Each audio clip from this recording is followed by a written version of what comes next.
took Lot, Abram's brother's son, who dwelt in Sodom, and his goods, and departed. So is written the beginning of war in the Bible.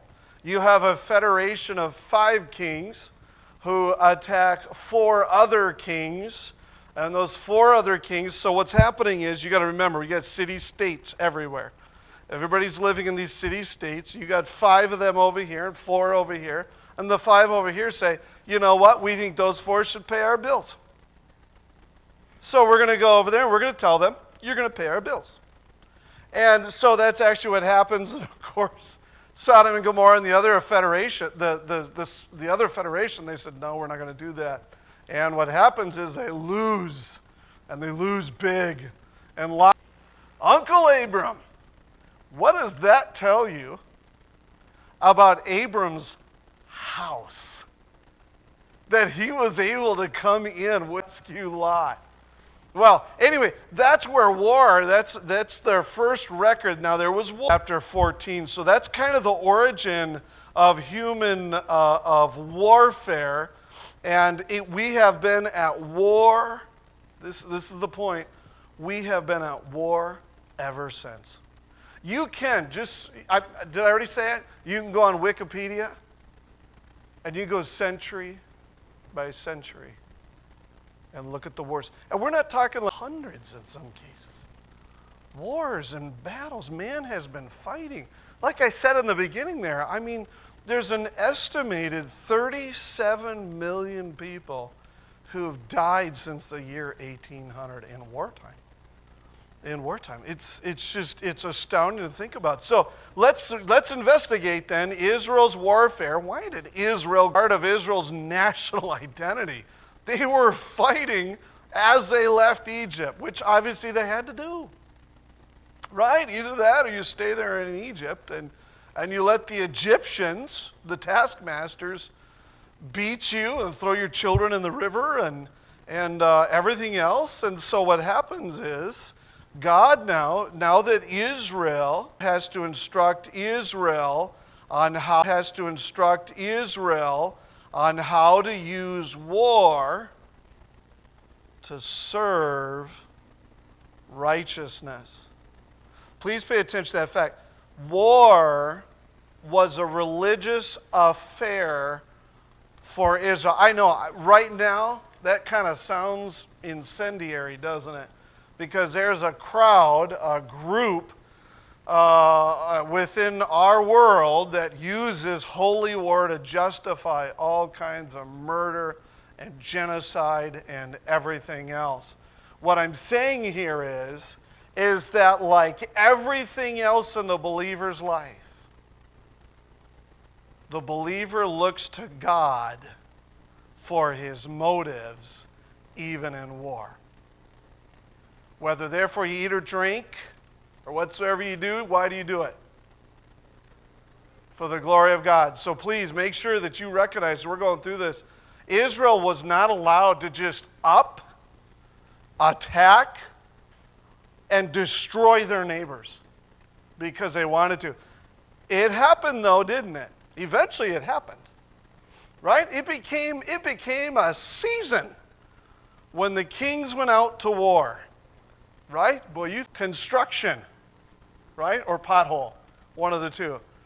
In ancient times, it was winter, spring, war, at wartime. Okay? So notice then, Exodus 15, verse 3. If you want to turn over there, Exodus 15, verse 3. People seem to forget this is in the Bible. People don't seem to recognize impotent, sort of mealy-mouthed little guy who just is going around everywhere saying, can't we get along, can't we get along, can't we get along? Exodus 15, verse 3, the Lord, and just in case you're wondering, could this have been a title of another god? This word here is Jehovah. Jehovah. Remember, woman, Eve was a woman. She was an Isha. This is man. He is a man of warfare, of battle. The Lord, Jehovah, is his name. And name here, name actually can go, it's kind of like doxa. For those of you that like that kind of stuff, it's kind of like doxa, doxology from the New Testament. You know, when you talk about the glory of God, you're talking about his reputation.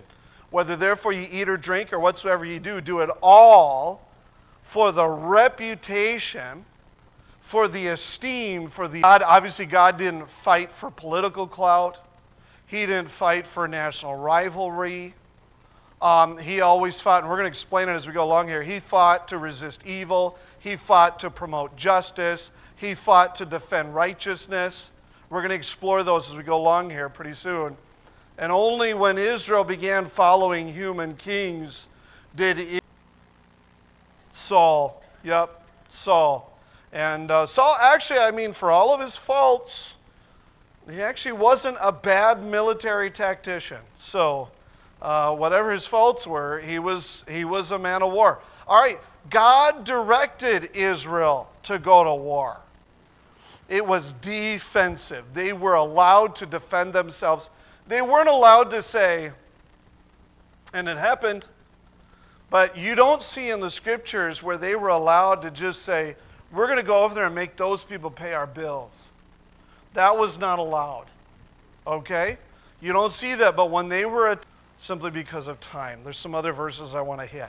Number one, God directed Israel to go to war to end persistent wickedness and injustice. God allowed Israel to go to war to end persistent wickedness and injustice. I'm going to explain this a little bit farther as we go along. What did he say? What were his directions? Destroy everything, burn it. Just get rid of it. I don't want you to have any of it. Okay? Doesn't that sound like a mean, ruthless, brutal God?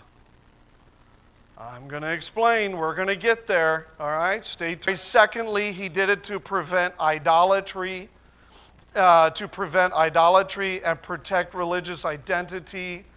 Okay, you know, by destroying everything within this nation, you destroyed also its gods and whatever power that nation gave to its gods by those possessions. That's the thing, is a lot of those things were associated even, well, my god Molech gave these things. Spiritual sabotage of God's people against him. To avenge the spiritual sabotage of God's people against him. Who might we be talking about there? No, I wasn't thinking of that one, but that's a good one. That's a good one. Do you remember our biography 2 years ago? The guy had a pet donkey. A pet donkey. Balaam. Right? That was the last thing Moses did, was get vengeance on Balaam, and it came from God's mouth. God said, I want you to take revenge. Counsel, and seduced Israel into great wickedness. In other words, what they did was they tried to get Israel in trouble with her God, knowing that her God was holy, and believing that her holy God would respond. You think Satan knows, especially if you're a believer, he knows if I can get you to despise your God's going to react and going to judge and correct you. He would love, he probably laughs, he would love to see you destroyed by the God you serve. Okay? And so anyway, we'll get into that a little bit more a little bit later on. Obviously, Midian was trying to diminish Israel's strength. They couldn't do it. Balaam made a suggestion, right? And for money, and Midian encouraged Israel to commit grievous sin. Remember, that must have been hard for Moses. Anybody remember the name of Moses' wife? Zipporah. And think about it, where was she from? Midian. what you'll find out is, and this is one of the benefits, obviously we could say there's more benefits, but if I could just encourage you to look at those verses there, from war, God gave Israel peace. And you know what? The neat thing is they were long periods of peace. So it's sad that we have to go to war, but sometimes, right, nationally, as a nation, as a country, we want to fight in the interest of righteousness. And when we fight for righteousness, what comes from that? Peace. That's right. All right, so the procedure, or you could say the parts of Israel's warfare, Samuel 17, verse 47. Let's head over there. Number one, principle number one. Okay, here's your blank, but you're not going to see, it's not going to be obvious in the 1 Samuel 17 passage.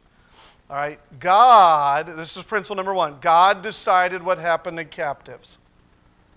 God decided what captives. And number two, principle number two, God also decided what happened to the plunder. God also happened to the plunder. Now, 1 Samuel 17, 47. Why is it? Okay, I thought the king decided what happened to the plunder and what happened to the captives. Isn't that usually what happens? We'll take care of it. All right, 1 Samuel 17, 47. Somebody want to read it for us?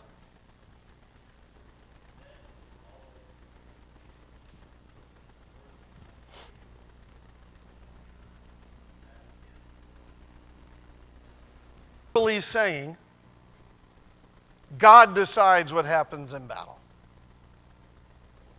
As our commander, God decides what happens with captives.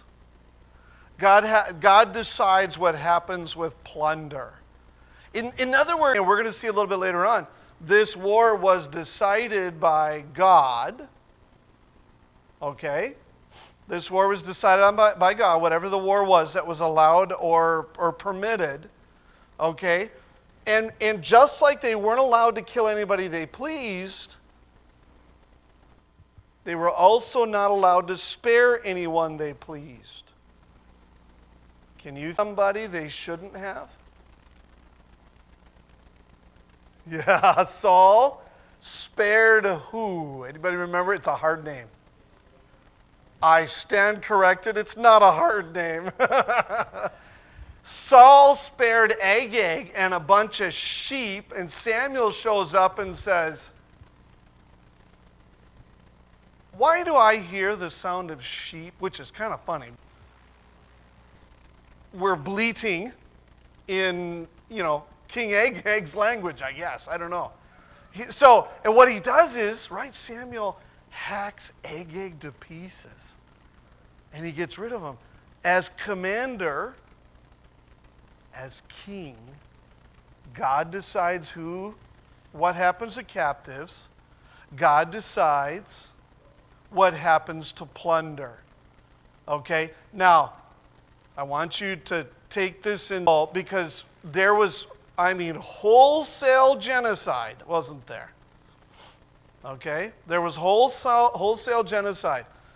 It was the captives and the survivors who were eliminated. They were godless, brutal people who tormented, persecuted, and abominably treated their neighbors. These were the people, Deuteronomy, an inheritance. Thou shalt save alive nothing that breatheth, but thou shalt utterly destroy them, namely the Hittites, the Amorites, the Canaanites, the Perizzites, the Hivites, and the Jebusites, as the Lord thy God hath commanded thee. Genesis 15, verses 13 down to 16. And he said unto Abram, know of a surety that thy seed shall be a stranger in a land that is not theirs, and shall serve them, and they shall afflict them for 400 years. And also that nation whom they shall serve will I judge, and afterwards shall they come out with great substance. Thou shalt go to thy fathers in peace, thou shalt be buried in a good old age. But in the fourth generation thou shalt come hither again, for the iniquity of the Amorites is not yet full. And what's interesting is when you go to the book of Joshua, what God expected of them. They were concerned. Joshua 2:10, verse 11. Joshua 9:9. They had heard stories as Israel came out of Egypt. They knew what God had done, and they were concerned about it, and yet they did nothing. They were a wicked, horrible people.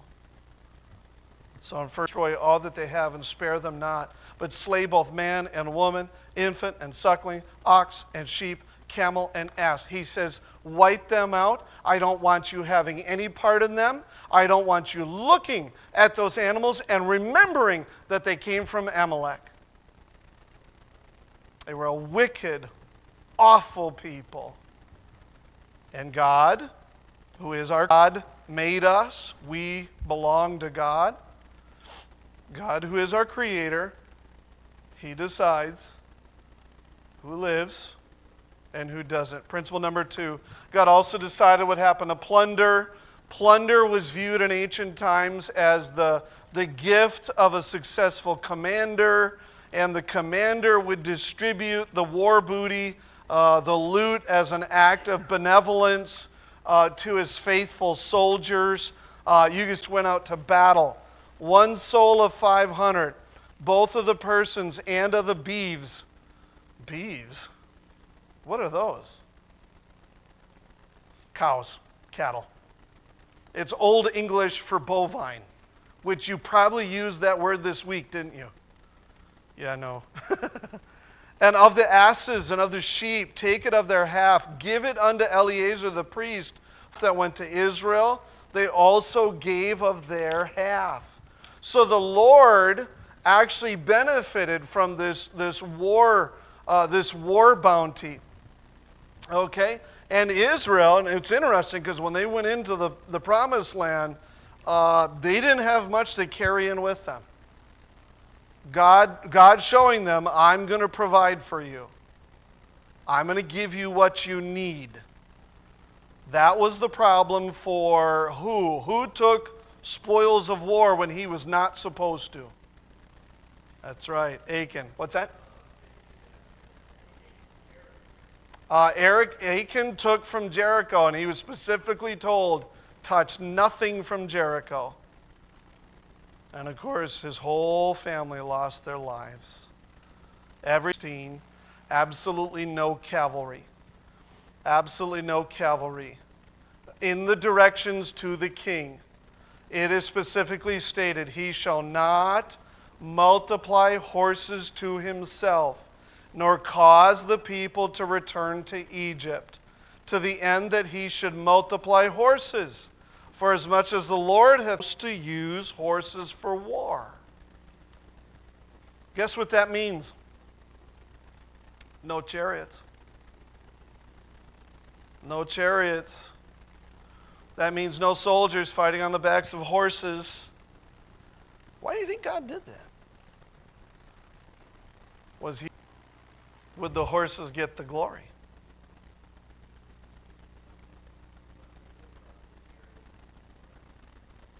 There you go. Thank you, Ian. Ian's on the ball here. Some trust in chariots. Again, okay, principle number 4. Only God could be Israel's general. Only God could be Israel's general. Turn to me to Deuteronomy chapter 20. Deuteronomy chapter 20. There's a number of